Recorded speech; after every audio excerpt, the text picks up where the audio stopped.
winter's here, it's the time of year to celebrate the season. Family and friends, the joy never ends. Our connection is the reason, and the very best part is the love in our hearts. Be the light that shines in the dark, be the hope. All it takes is a spark.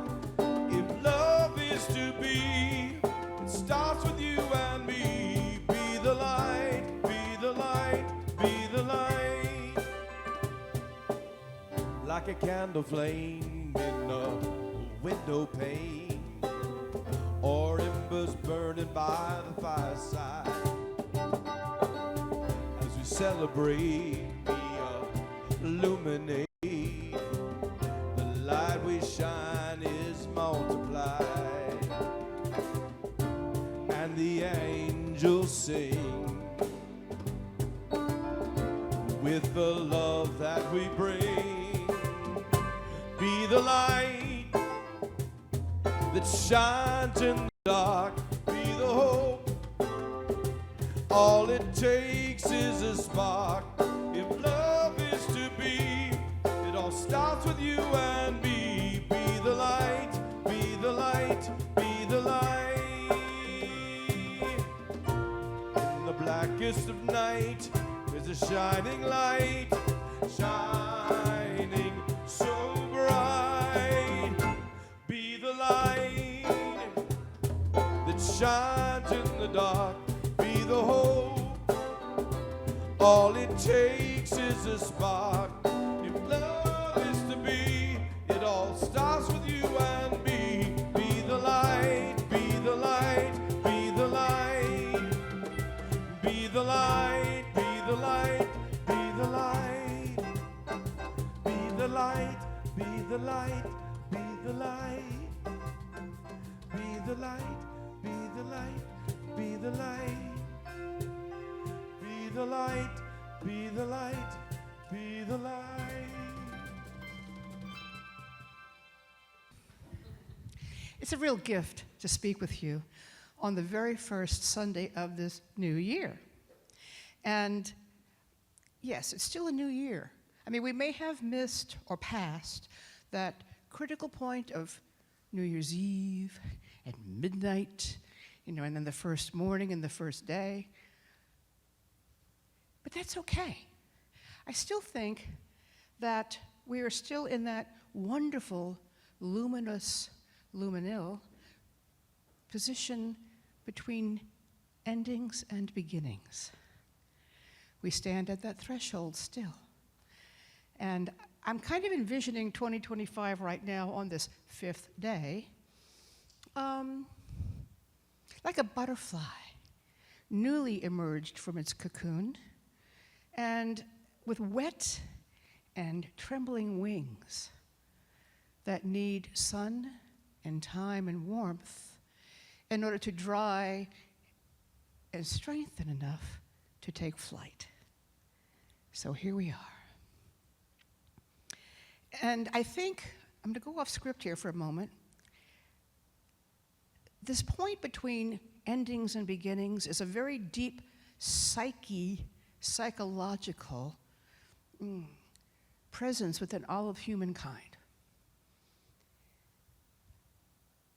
As we stand in these, what used to be, what is not yet known but will come, I think we have that archetypal both being thrilled by it, right?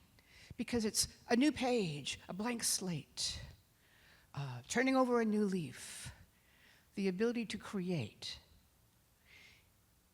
And we're terrified of it as well.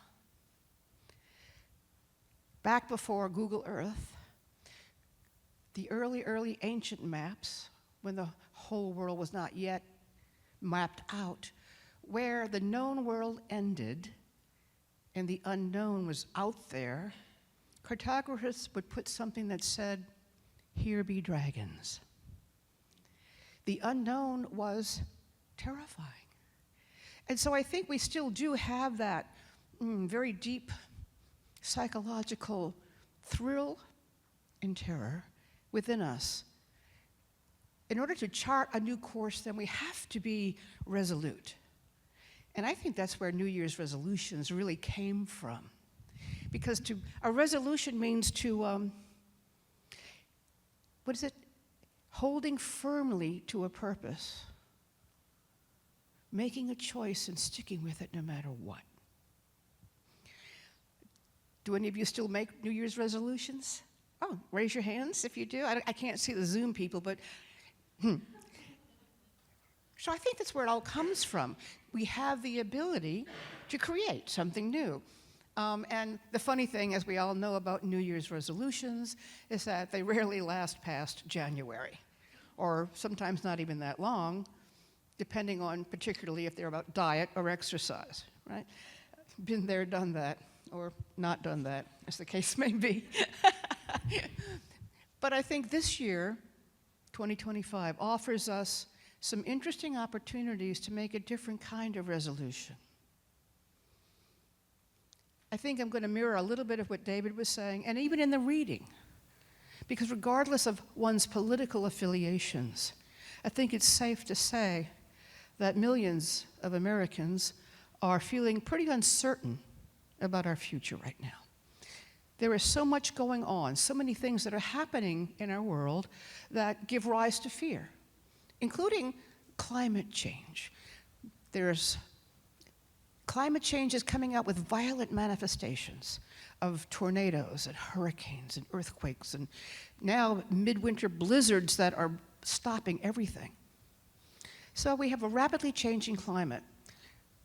We have massive migrations around the world where millions of people are fleeing poverty and persecution, starvation in their own countries, trying to find a place to go where they will be safe.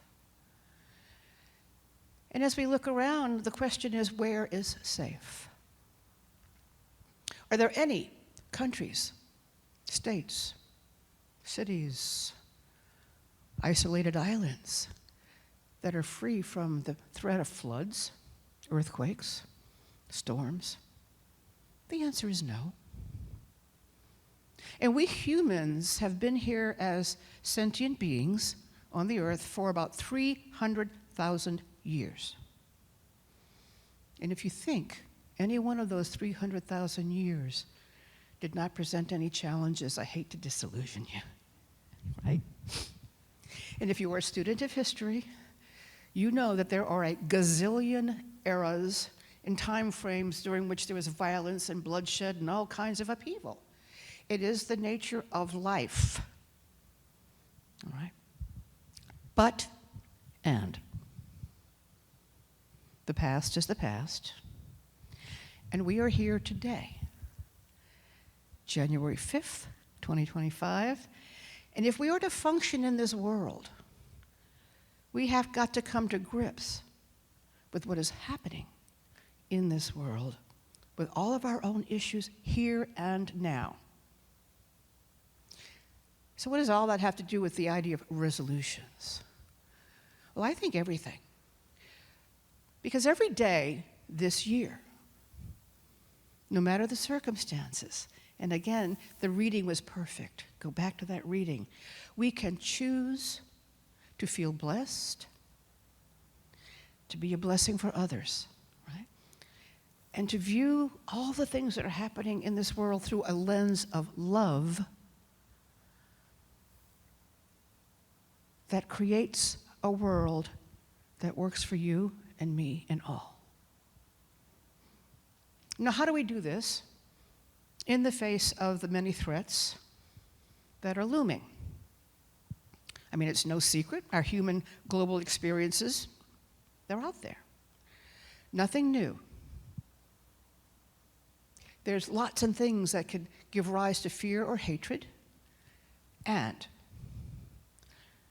we can choose to release beliefs and actions that move us into that negative mindset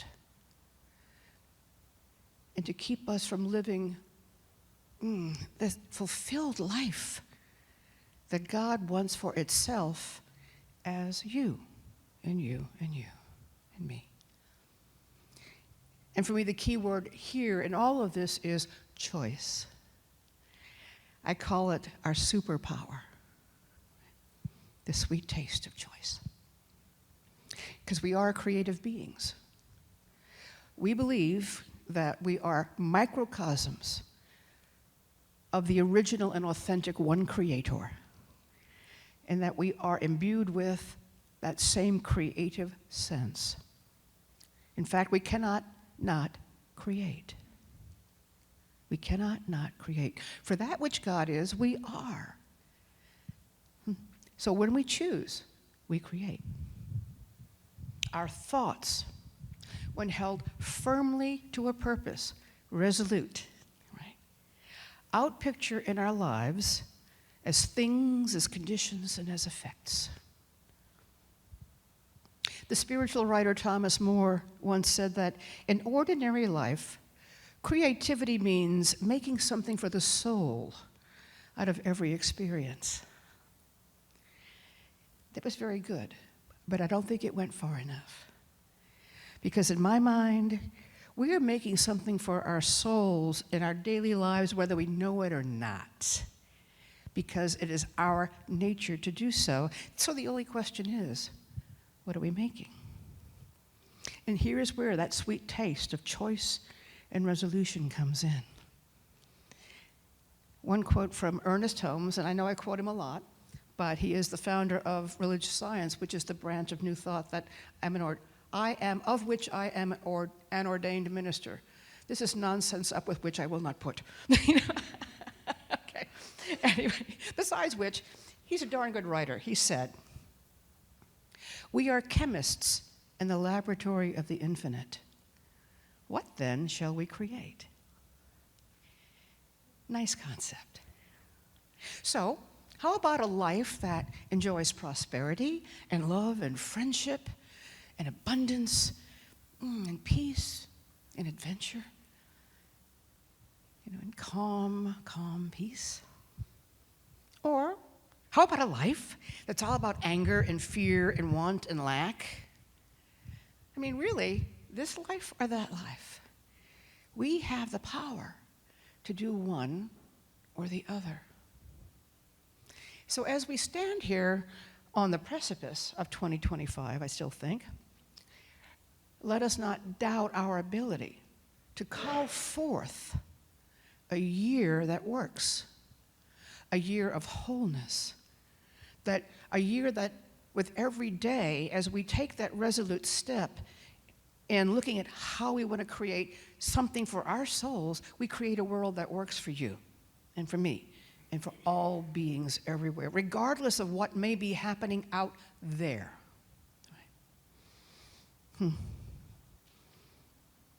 The inescapable conclusion of our oneness with God is our ability to use our consciousness and our conscious thought, our power of choice, to envision, attract, and manifest our heart's desires. Caveat, word of warning here. This doesn't mean that I can control all of the experiences that find their way into my life. Because really, the truth is, we share this world with about, 70 billion other people, all of whom are creating their lives as well. So, we're bound to cross paths from time to time or stumble over each other, and sometimes the blowback from another person's creating their life might land in my backyard. And sometimes it's not really comfortable, but it's simply the way it is. So no, I'm not God, no. Although I am imbued with God and I am one with God, and I have the power of creativity in a microcosm, so no, I do not have the total power over every happening in my life. Got it? But here's the thing. What I do have total control over is how I experience what I experience, right? Shall it taste sweet or sour? Shall I make it something to learn from, or something to resent or feel victimized by? It is up to you and me. And as we look back on the year just completed, let's not forget we did have 2024, right? As David was saying too, let's give thanks for all of it. The good that we experienced and the things that maybe didn't feel so good at the time. As St. Paul has often encouraged us, and I've talked about this before, in all things give thanks, be grateful for it all. The blessings and what I'm going to call the learning. Now here, as we stand upon this threshold between the old and the new, I think we have to remember that we have got to reconcile ourselves and befriend every aspect of what has been, every aspect of what we have experienced, if we are to stand firmly and in the ability to choose well and wisely into what's coming ahead, right? And based on what we have learned from our past, then we grow the courage, right, and the resolution to create the blessings we want to have now. I am creating my life, or what my life shall be, over here, in this very moment. My future depends on my present. And it depends on the choices I make in the instantaneous now and the ever-present here. I'm going to come back to that phrase, the instantaneous now, so hang on to that one. Don't forget it, we'll come back to that. Now, I began this talk by saying, quoting myself here, every day this year, no matter the circumstances, we can choose to feel blessed and to be a blessing for others and to allow love to be the filter through which we see and create our world. Blessings. We speak about blessings a lot. And what does that mean? Well, I turn to the poet John O'Donohue, who writes some gorgeous stuff. And he writes that a blessing is a form of benediction, of course, but it is also what he calls a calling forth. When we bless something or someone else, we evoke a different level of intimacy with that. And we amplify whatever the goodness is that we are calling forth or giving. So it is both it's a benediction, a calling forth, an intimate connection, and an amplification of all of that. So the word blessing carries a lot of power, a lot of power. So thinking of it like that, I am all for blessing 2025 as a world that works for us all. Remembering that the love and the gifts and the wholeness of God is the power, no matter who else wants to claim it or who thinks they can misuse it. Those are illusions. It doesn't last. It's transient. Love is what lasts. So, speaking of illusions, and speaking of illusions when it comes to choice, I think that we humans often get the idea that if we make a choice, we have to give something up. We have to lose something. Because if I choose that, I can't have this, right? And often, I think that we are more focused on what we might lose than what we stand to gain by making that choice. The idea of experiencing loss shakes us a little bit. And that's that thrill and terror again, the both and. You know, and I do think that from time to time we have all chosen to stay in the pain that we know because it's familiar, rather than risk opening the door, the devil you know, and all of that stuff, right? But Joseph Campbell wrote this, and I love Joseph Campbell. We must be willing to let go of the life we had planned so as to have a life that is waiting for us. Well, it's easily said. And yet I think our reluctance to let go of things in order to grab something new plays out not just metaphysically and on the grand scale of how we plan our philosophy and create our lives, but in very minor, little mundane things that we do. It is so deep within us that it just comes out.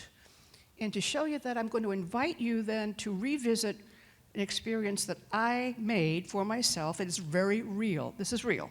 Some years ago, but I'm going to get a prop here, okay? I'd gone to the grocery store, much bigger paper bag, but you know, same idea. And I had my purse slung over my shoulder, and I'm getting out, and I have to grab the mail, and I got my keys in my hand, and I'm trying to unlock the front door. And of course, because I don't want to let anything go, I can't get the keys in the door, and I drop the keys. So then I bend down to pick up the keys, and everything in the bag falls out all over the porch, including a dozen eggs.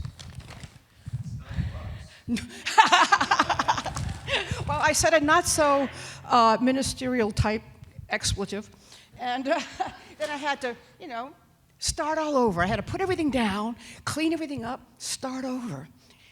You know, and in retrospect, it was funny. It's funny, but in the moment, it didn't feel that way at all. But it was kind of a mundane thing. This is what happens. And then sometime later, I read something by Mark Nepo. I read a lot, okay? And he wrote, "It's such a simple thing, but in a moment of ego, we refuse to put down what we carry in order to open the door. We cannot hold on to things and enter." Bam. I mean, he took that silly thing and he made it metaphysical, and I'm going, yeah, that's what we do when we come to the power of choice and are afraid of letting something go in order to choose something new. Well, don't do like me. You know, so how can I call 2025 into being in a wonderful way if I'm still stuck back there trying to hang on to my bag of groceries or illusions and beliefs and bad experiences from 2024, right? Okay, so back to that, what is it? Instantaneous now and ever present here. Now, I've quoted Ernest Holmes, Mark Nepo, Joseph Campbell, John O'Donohue, Thomas More, and myself. So I'd like to close with something from the Old Testament. In the Christian Bible, and this is in the book of Isaiah, chapter 65, where Yahweh tells Isaiah, "Behold, I create new heavens and a new earth, and the former things shall not be remembered or come to mind. My people shall plant vineyards and eat their fruit. And it shall come to pass that before they call, I will answer them. And before they speak, I will hear them. Before they call, I will answer." How does it get any more instantaneous now than God's ever-present there? Yes. So, in closing and beginning, may your choices be sweet. Oh, may your life be blessed. May you create the life that your heart desires and have the courage to follow it. Because before you call, you will be answered. And so it is. Amen.